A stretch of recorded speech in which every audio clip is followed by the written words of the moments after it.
या अर्थसंकल्पात मुख्यमंत्री माझी लाडकी बहीण योजनेसाठी भरीव तरतूद करण्यात आली आहे। सर्व जिल्ह्यात एकल महिलांचं सर्वेक्षण सुरू असून अहवालाचं विश्लेषण करून धोरण जाहीर करण्यात येणार असल्याचं मुख्यमंत्र्यांनी घोषित केलं। राज्यात 27 लाख लखपती दिदी झाल्या आहेत।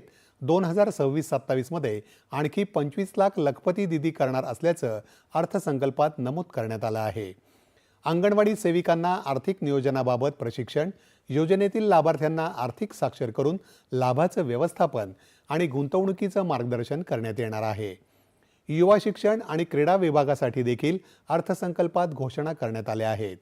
नवी मुंबईतील एज्युसिटीत 6 देशांच्या विद्यापीठांचं अभ्यासक्रम याच वर्षी सुरू होणार असून याच धर्तीवर 8 ते 10 शैक्षणिक शहरं विकसित केली जाणार आहेत। परदेशी नोकऱ्यांसाठी आवश्यक भाषा, कौशल्य, प्रशिक्षण आणि मार्गदर्शनासाठी महिमा म्हणजेच Maharashtra agency for holistic international mobility and advancement या संस्थेची स्थापना करण्यात येणार आहे। समुपदेशन सेवा विस्तार आणि अधिक संघटित व्यवस्थेसाठी 36 नवदिशा केंद्र स्थापन करण्यात येणार आहेत।